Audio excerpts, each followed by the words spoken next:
সম্মিলিত ইসলামী ব্যাংকের গ্রাহকদের জন্য একটি দারুণ সুখবর দিল সরকার। আমরা পত্রিকায় যেমনটি পাচ্ছি, বড় সুখবর। সম্মিলিত ইসলামী ব্যাংকের নতুন চমক গ্রাহকদের জন্য কি আছে? রাষ্ট্রীয় মালিকানার নতুন পথ চলা, 5 ব্যাংক একীভূত হয়ে গঠিত সম্মিলিত ইসলামী ব্যাংক নিয়ে সামনে এলো গুরুত্বপূর্ণ তথ্য। আমরা দেখে নিচ্ছি কী কী নতুন তথ্য এলো সেই বিষয়ে, এবং এটি গ্রাহকদের জন্য মূলত দারুণ সুখবর হতে যাচ্ছে।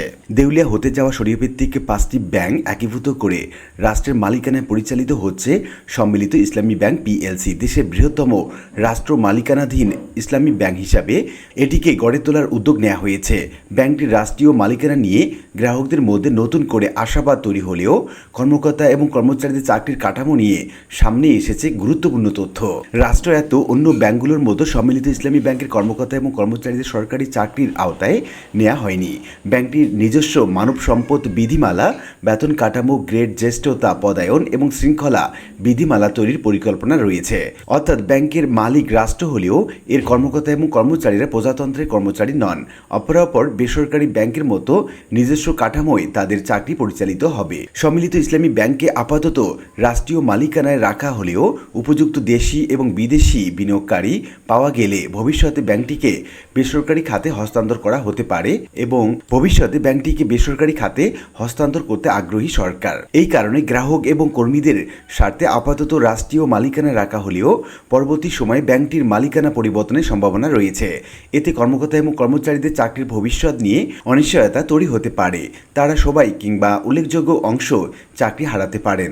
তা না হলেও চাকরির শর্ত এমনভাবে পরিবর্তিত হতে পারে যা তাদের অনুকূলে নাও আসতে পারে। এই বিষয়ে আর্থিক প্রতিষ্ঠান বিভাগের সচিব নাজমা মোবারক জাতীয় অর্থনীতিকে বলেন, সরকার ধসে পড়া 5টি ব্যাংককে বাঁচিয়ে রাখার চেষ্টা করছে। এ কারণেই সম্মিলিত ইসলামী ব্যাংক নাম দিয়ে রাষ্ট্রীয় মালিকানায় নেওয়া হয়েছে। তবে উপযুক্ত দেশি এবং বিদেশি বিনিয়োগকারী পাওয়া গেলে সরকার ব্যাংকটি বেসরকারি পরিচালনায় হস্তান্তর করতে আগ্রহী। এই কারণে ব্যাংকটির কর্মকর্তা এবং কর্মচারীদের সরকারি চাকরির কাঠামোয় নেওয়া হয়নি। সাধারণ মানুষের কাছে রাষ্ট্রায়ত্ত ব্যাংক এবং সরকারি চাকরি প্রায় সমার্থক হলেও সম্মিলিত ইসলামী ব্যাংক একটি ভিন্ন বাস্তবতার সামনে এসেছে।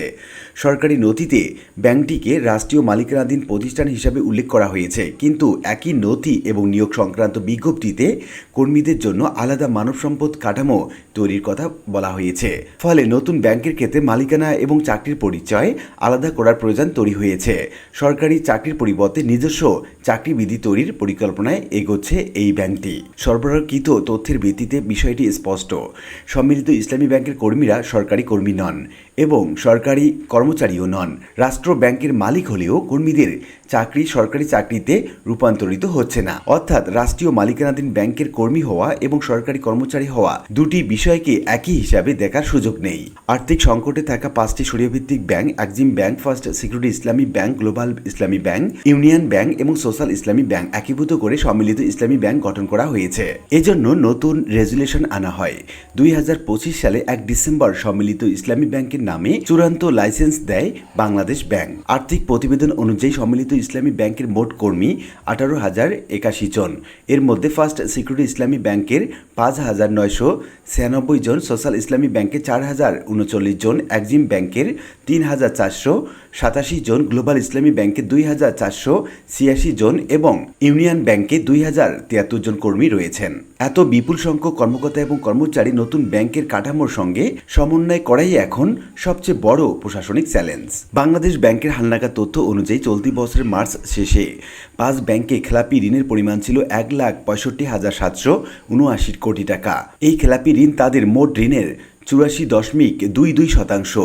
নতুন ব্যাংকের সামনে তাই বড় চ্যালেঞ্জ হলো খেলাপি ঋণ আদায় বাড়ানো, সম্পদের মান উন্নত করা এবং ব্যাংকের আর্থিক ভিত্তি শক্তিশালী করা। নতুন ব্যাংকের পরিশোধিত মূলধন 35,000 কোটি টাকা। এর মধ্যে সরকার দিয়েছে 20,000 কোটি টাকা, বাকি 15,000 কোটি টাকা আমানতকারীদের শেয়ারে রূপান্তরের মাধ্যমে মূলধন যুক্ত হওয়ার কথা রয়েছে।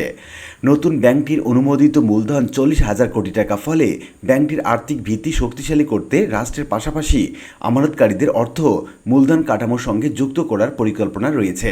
আর্থিক প্রতিষ্ঠান বিভাগে সংশ্লিষ্ট এক কর্মকর্তা জানান, দেউলিয়া হতে যাওয়া 5 শরিয়াভিত্তিক ব্যাংকের গ্রাহক এবং বিপুল সংখ্যক কর্মীর কথা বিবেচনায় নিয়ে ব্যাংকটিকে টিকিয়ে রাখতেই সরকার মূলত রাষ্ট্র মালিকানাধীন রেখেছে। তবে এটিকে একটা সময়ে বেসরকারি খাতে ছেড়ে দেয়া হবে।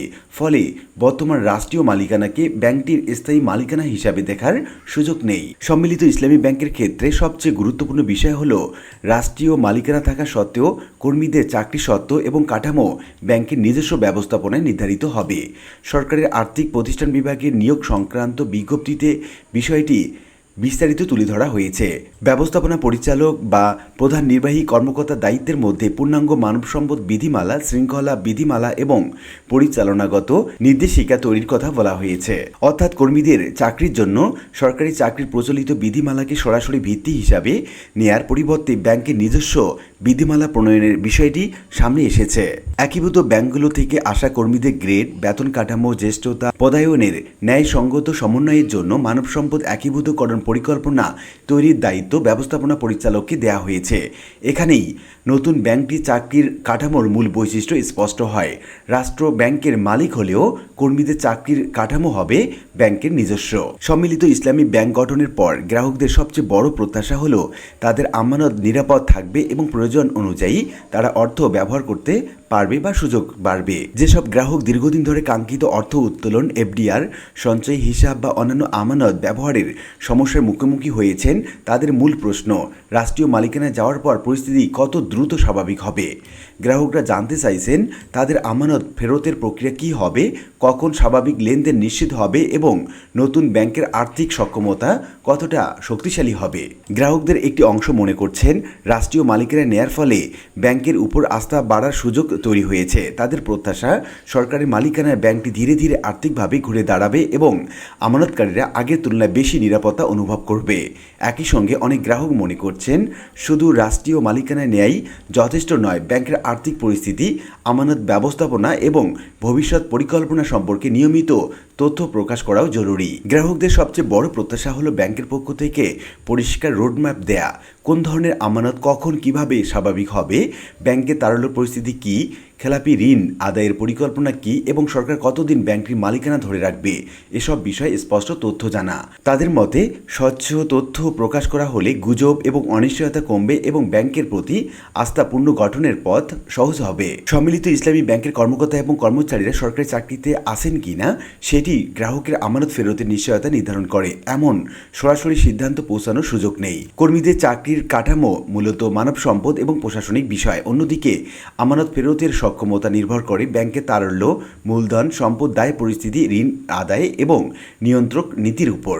তবে ব্যাংকের মালিকানা, ব্যবস্থাপনা এবং ভবিষ্যৎ কাঠামো সম্পর্কে অনিশ্চয়তা থাকলে গ্রাহকের আস্থায় প্রভাব পড়তে পারে। তাই উভয় ক্ষেত্রেই স্থিতিশীল এবং স্বচ্ছ নীতি প্রয়োজন। 5টি ব্যাংকের একীভূত করে একটি নতুন প্রতিষ্ঠান তৈরি করলেই সমস্যার সমাধান হয় না। একই সঙ্গে 5টি ব্যাংকের বিভিন্ন প্রযুক্তি, শাখা ব্যবস্থাপনা, হিসাব নিকাশ, মানব সম্পদ কাঠামো এবং গ্রাহক সেবা পদ্ধতি সমন্বয় করতে হবে। এর পাশাপাশি বিপুল খেলাপি ঋণ আদায়, সম্পদের প্রকৃত মূল্যায়ন, ঝুঁকি ব্যবস্থাপনা, কর্পোরেট সুশাসন শক্তিশালী করা এবং গ্রাহকদের আস্থা ফিরিয়ে আনতে হবে এবং এটি গুরুত্বপূর্ণ বিষয়। উপরে সব তথ্য মিলিয়ে বলা যায় সম্মিলিত ইসলামী ব্যাংকের রাষ্ট্রীয় মালিকানায় এসে নতুন একটি কাঠামোর পথে এগোচ্ছে। 5টি সংকটাপন্ন ব্যাংককে একীভূত করে নতুন ব্যাংক গঠনের ফলে গ্রাহক এবং কর্মীদের জন্য একটা নতুন সুযোগ তৈরি হয়েছে। তবে কর্মকর্তা এবং কর্মচারীরা সরকারি কর্মচারী হচ্ছেন না এবং ভবিষ্যতে উপযুক্ত বিনিয়োগকারী পাওয়া গেলে ব্যাংকটিকে বেসরকারি খাতে হস্তান্তর করার আগ্রহ রয়েছে সরকারের। এই বিষয়টি মনে রাখতে হবে আমাদের। এবং গ্রাহকদের জন্য প্রকৃত সুখবর তখনই দৃশ্যমান হবে যখন ব্যাংকের আর্থিক স্থিতিশীলতা বাড়বে, খেলাপি ঋণ আদায় হবে, তারল্য পরিস্থিতির উন্নতি হবে, আমানতকারীরা নিয়মিত এবং স্বাভাবিক ব্যাংকিং সেবা পাবেন। সবশেষে তাই নজর থাকবে রাষ্ট্রীয় মালিকানার এই নতুন উদ্যোগ সম্মিলিত ইসলামী ব্যাংকে কতটা দ্রুত, শক্তিশালী এবং আস্থাশীল ব্যাংকে পরিণত করতে পারে এবং গ্রাহকরা বাস্তবে কতটা স্বস্তি পান। আশা করি বিষয়টি বুঝতে পেরেছেন। আর আজকে ভিডিওটি এ পর্যন্ত। ভিডিওটি ভালো লাগলে লাইক, কমেন্ট করতে ভুলবেন না। এরকম নিত্য নতুন ভিডিওর আপডেট পেতে চ্যানেলটি সাবস্ক্রাইব করে রাখুন। সবাই ভালো থাকবেন। ধন্যবাদ।